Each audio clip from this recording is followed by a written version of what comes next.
السلام عليكم. اليوم إن شاء الله حلقتنا حلقة جديدة حنتكلم فيها عن هل يمكن زراعة الطماطم في مكان ما تصلوش أشعة الشمس أم لا.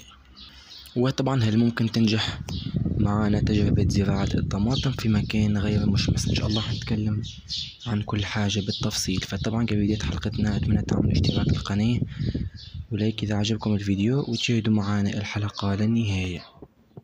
في ناس تكون عندهم حديقة في المنزل أو مكان كبير ما تكونش طبعا الشمس متوفرة بكميات كبيرة، خاصة للنباتات اللي بتحتاج للشمس ومنها طبعا الطماطم والفلفل. طبعا الناس تبدأ تسأل عن هل ممكن أزرع شتلات الطماطم في مكان قليل الإضاءة أو تصلوش أشعة الشمس الكافية. طبعا الزراعة في مكان ما تصلوش أشعة الشمس، طبعا لو زرعت من الشتلات النبات حينمو وحيعطي أوراق بالشكل هذا، ولكن في اختلاف حيصير بينه وبين النبات أو شتلات الطماطم اللي حتزرعها في مكان تصل أشعة الشمس. فطبعا على سبيل المثال هذه الطماطم اللي زرعناها في مكان تصل أشعة الشمس قليلة جدا، عكس المزروعات اللي تصلها أشعة الشمس ممتازة جدا. فطبعا مثل ما تلاحظوا انه النمو الخضري ممتاز جدا، وكذلك يوجد تزهير بالشكل هذا.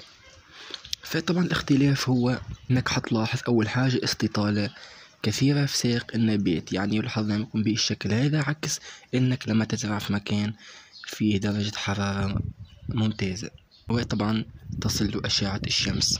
وطبعا ثاني حاجة هي كمية الأزهار. طبعا كمية الأزهار بتختلف من مكان إلى آخر، وطبعا كمية الأزهار في المكان اللي ما تصلوش أشعة الشمس كافية حتكون قليلة جدا بالشكل هذا. لاحظنا منكم من 3 إلى 4 زهرات فقط، عكس لما تزرع في مكان تصل أشعة الشمس. وطبعا على سبيل المثال هذه شتلة الطماطم مزروعة في مكان تصل أشعة شمس ممتازة جدا. لاحظنا منكم ما شاء الله كمية الأزهار، وكذلك في عقد لاحظنا منكم، وما شاء الله كمية الأزهار ممتازة جدا في النبات.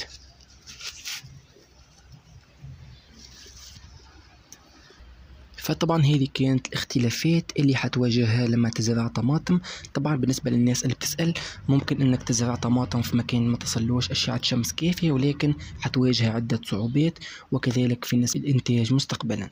طبعا حتى ما تواجهش هذه الصعوبات حاول انك تقلل من الري بين فترات، يعني ري النبات لو حتروي كل 2 أو 3 حاول انك تخلي الري كل 5 أيام أو كل أسبوع، لأنه مثل ما بتعرفوا أنه كثرة المياه تؤدي إلى استطالة في ساق النبات. وطبعا مع أنك حتزرع في مكان ما تصلوش أشعة الشمس في حيصير استطالة كبيرة جدا للنبات، وممكن طبعا الأزهار تكون في ارتفاع 50 سنتي.